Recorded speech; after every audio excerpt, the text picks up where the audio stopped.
Hey guys, all right, we are back in Genesis 7. Let's look at the rest. We had stopped on verse 13 and had talked just a little bit about on the same day and how that had meaning to basically suggest a change, a change in the winds, right? Taking us maybe to the next step. So, two more examples of that I will mention is in Genesis 17, where we have Abram becoming Abraham, and he's given the covenant of circumcision, the sign of the covenant of circumcision, and he's told that from him is going to come the kings. From him and Sarah will become nations and will become kings. Kings will come from them. So that definitely is a change. And then we also see it in Deuteronomy 32, I believe it's 48, where Moses is about to die and Israel will be going into the land. So think about it. Israel has had Moses leading them the whole time, but now he's going to be gone and they're going to be following Joshua and moving on. So again, that's another big change of things, a big change of, I guess, a tide is coming that changes things. You might say that since we're dealing with the flood. All right. We will talk a little bit more when we get into chapter 8 about the calendar and how it's set up.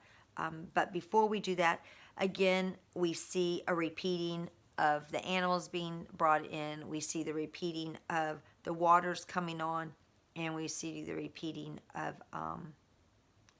what was the other thing that, there were 3 repeats. What was it? Let me think again. The animals going to the ark, the flood waters on the earth, and all things were going to die. That's what it was. All right. Had a brain freeze for a moment. All right. And basically, again, we see these verses kind of repeating themselves a lot. But let's look at verse 16. Verse 16 really does go with verse 13. This is how that day ends. And this same day, all right, this is the end of Noah and his family's work, and the door shuts.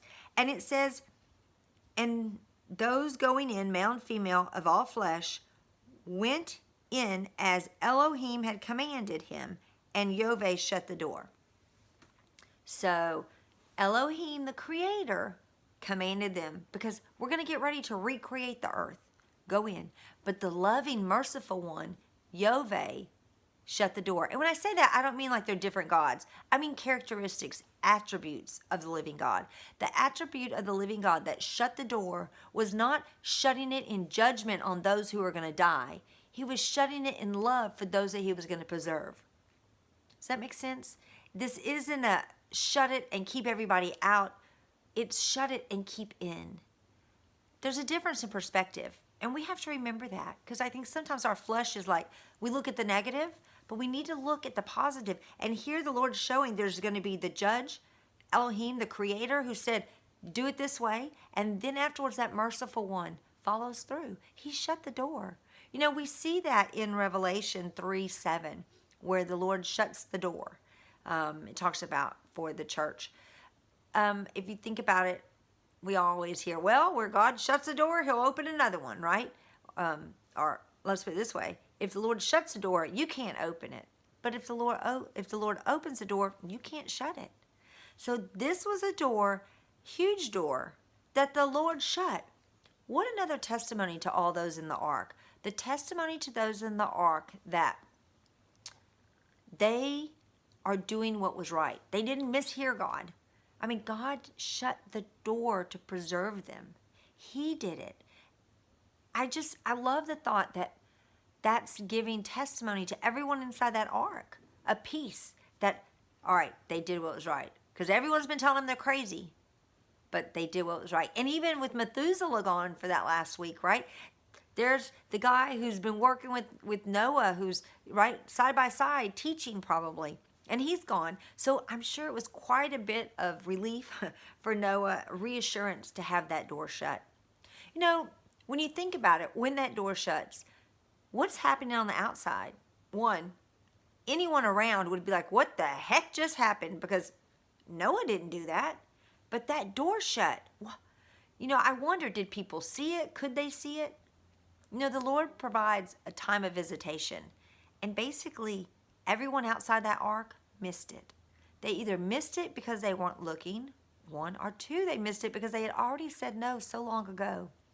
I truly believe that all righteous were already dead, had already been taken out by God, or just naturally died, or whatever. They were all gone before this flood happened. We talked about this in Genesis 2. I do not believe this is the first time it rained. They have been having gardens. They have been having, they've been toiling in the fields, right?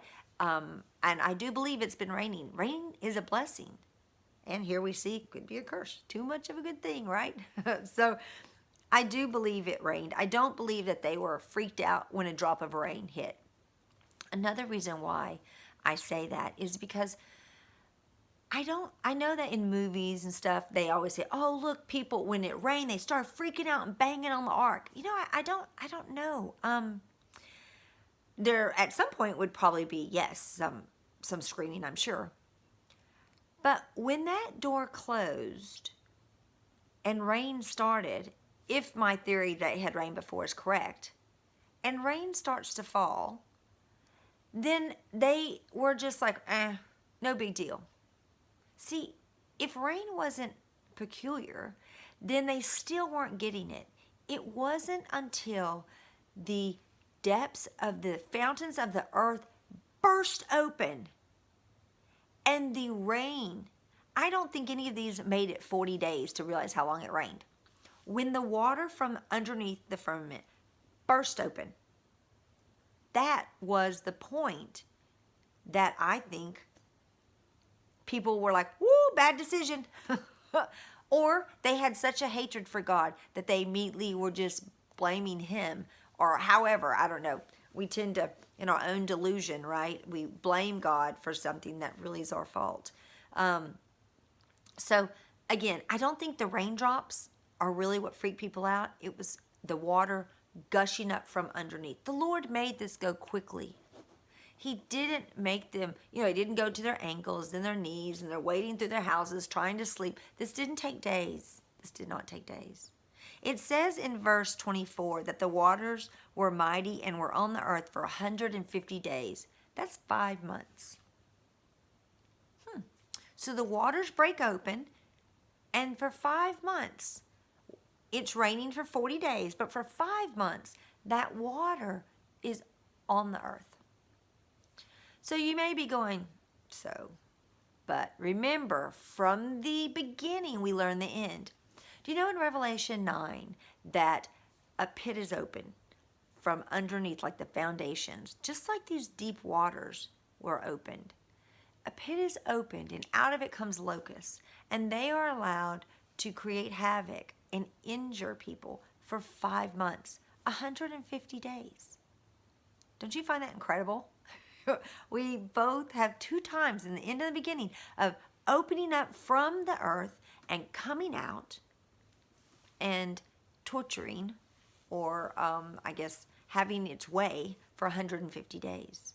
The waters are having their way on the earth for 150 days, right? Everything's been killed, so nothing else is dying at this time, but they still have their ways. They are forming and shaping and striking against land masses, and the earth is dropping and the earth is right. There's all kinds of stuff happening when those craters opened up. Well, in the end, all kinds of things are going to also happen when the earth opens up. We're going to have all kinds of earth-shattering movement. Now remember, the first, I don't know if I said this before or not, the first judgment we have here is water. But we know in Revelation, the final judgment, and we also know from 2 Peter 3, 4 through 18, the first was with water, the second judgment will be with fire. The first one that cleansed the earth, the second will cleanse the earth also. So the ones that come out of the fiery pit, right, they're dealing with fire in the end, but this is a watery pit that deals with water that kills. In Revelation 9, the locusts do not kill. They just create a lot of pain for a lot of people for the 5 months. But after that comes a plague that does kill. Again, from the same source, out of the earth.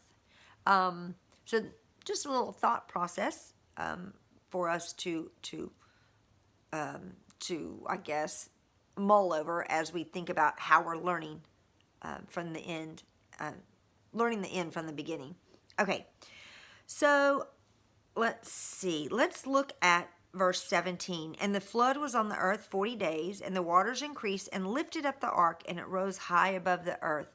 And the waters were mighty and great, and increased on the earth, and the ark moved above the surface of the waters. And the waters were exceedingly mighty on the earth, and all the high mountains under the heavens were covered. You know, Genesis 1, when we have the flood event for Genesis 1-2, the Holy Spirit hovered above the ground, right? Or above the waters. Here we have an ark. Again, this ark is like a big old box. It's just floating. This big old box is hovering above the waters. The Holy Spirit brought life. Inside that ark is life. It's Noah and his family and all the animals was going to repopulate. We have somewhat of a replica of Genesis 1-2, or prior to 1-2 events, just like right here. So we have a hint of the Holy Spirit floating. Okay, we have life that is above the waters. Also, you notice it was lifted up. You know, when you think about it, when Messiah returns, right, those who believe in him and walk in him will be lifted up to meet him and then return to the earth. They'll come back to the earth with him. Well, think about it. When the waters subside, the ark will land back on the earth as it's made new. Well, Revelation 21, there'll be a new heaven and earth through the fire, and then New Jerusalem will come and land back on the earth.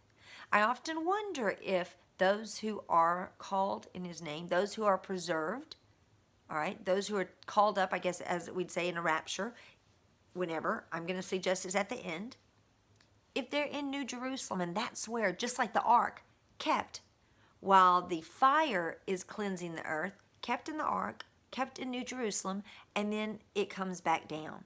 Just like we have here. The ark is above, right? Above all the chaos, right? We're up above the fire and then back down. If you think, well, I'm done with the earth, I can't wait to go to heaven, well, it's going to kind of be a rude awakening when you realize eternity is actually here on earth. New Jerusalem actually lands on the earth, and we live here. It's when heaven and earth become one, just like it was supposed to be back in the garden. So, again, we have the ark above, and then it will land back down. So, it says that all of the mountains, high mountains, are covered. In verse 20, it says, the waters became mighty, 15 cubits upward, and the mountains were covered. And then it says, and all flesh died, and creeping creatures of the earth, birds and cattle and beasts, and every swarming creature that swarms on the earth, and all mankind, all whose nostrils was the breath of the spirit of life, all that was on dry land died. Obviously, fish did not die, right? Think about the huge sharks. They were eating crocuses. Is that right? Crocuses? A corpse? I don't think I said that right. They're eating dead things. That's what they're eating. I mean, they're cleaning the water, right? I mean, you've got big old elephants. You've got giraffes. You've got snakes. You've got all kinds of things that they're eating because they're just floating around the water. So they're growing. Sharks are growing and growing and growing. Is it the megalodon shark? Is that what they talk about? That's just humongous? Maybe that's where it came from. It got a lot to eat during those 150 days of hanging out in the waters, right? All right. So we have everything that dies. Let's talk about this water height. So we have in the water, we have 15 cubits.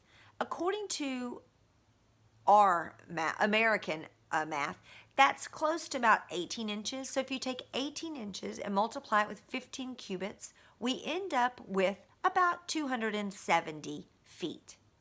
Well, you might say 270 feet deep of water could not cover the highest mountain. You're right. Not today. But the mountains that we have today are probably a result of the flood. It is a result of the the way the waters moved and the lifting and the valleys and the tectonic, the plates. Why can't platonic plates? That's not quite it either. Oh my gosh. Okay, anyway, I appreciate that y'all are hanging out with me as I stumble through some of the words. Tectonic plates. I think that's it. So as the shifting of the plates, we have the landscape, the topographical map changing.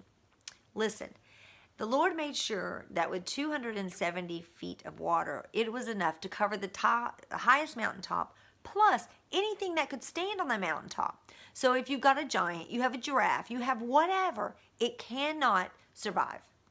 It will be underwater. So that tells you that whatever you stack on top of each other, it wasn't going over 270 feet. All right. We talked about all the fish living. It even says here that all the birds died. Why? Think about it. Birds don't perpetually fly. They have to land somewhere. But there's no place to land.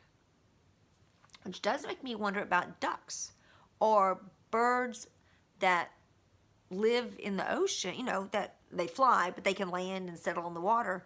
And I don't know about that, but I know they died because he said they died. So it makes me wonder if the rain pelted them and killed them. I don't know what, but and maybe that wasn't hanging out that time. But whatever it was, they didn't make it. They all died. And I love in verse 22, it says, all whose nostrils had the breath of the Spirit of life. Because the Spirit of God permitted all of us, everything that has breath, He's permitted. It's His breath that's actually shared with us. So He has every right to remove it for what it had done and how it had turned against Him.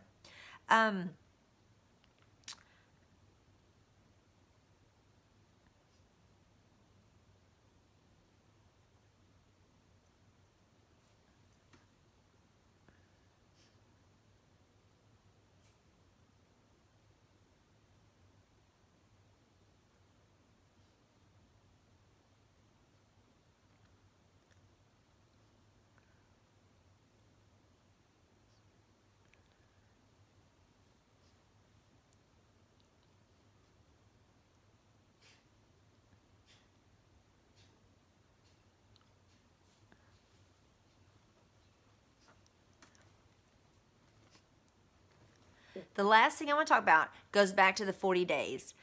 The 40 days of rain is, it's a significant timeline because during the time of the 40 days of rain, at the end, okay, think about it, it's raining, it's cloudy, there's no light. But at the end of those 40 days lines up with the time of Hanukkah of the month of Kislev on the Hebraic calendar. This is when it's thought the rainbow appeared.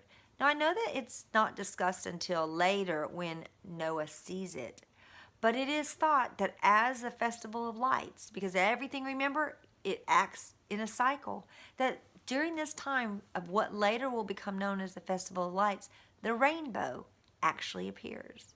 And I love that because it also, during Hanukkah, is the time that Messiah was put into Mary. So Mary became pregnant or was impregnated during the Feast of Hanukkah, during the Festival of Lights. So think about it. During this, again, another hint, okay?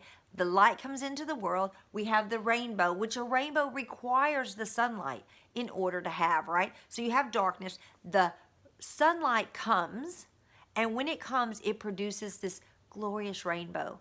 It's held for Noah to see later. But that doesn't mean that it arrived the day that it was shown to Noah, right? Oh, I just love it. That out of the darkness comes not only the sun, but the beautiful colors. That is the covenant. He's not going to do that again. And that promise started when the 40 days was over. He wasn't going to flood the earth again. It was already set. So I just wanted to say that during that, at the end of the 40 days, it falls during the time of Hanukkah, where the sunshine comes, the rainbow starts, and also the time in the Festival of Lights and the time in which Messiah, Jesus, would have been conceived. Which Hanukkah has to do with the rededication of the temple, okay? Rededicating. Oh my gosh, yeah? don't you think after the rain and with the sunlight and all these things happening, this is definitely a rededication of the world starting, and also for Noah. Anyway, it's just something to think about. I love to say that. I love to give you things to think about. Doesn't necessarily mean it all perfectly lines up, but at least something to sit and think about, because we need to keep our minds on things that are good and things that are pleasing to the Lord and things that will encourage us to continue in His Word, not things that will draw us away. So on that, we have finished chapter 7, and I hope you have a fabulous day. Thanks for spending some time with me. Bye.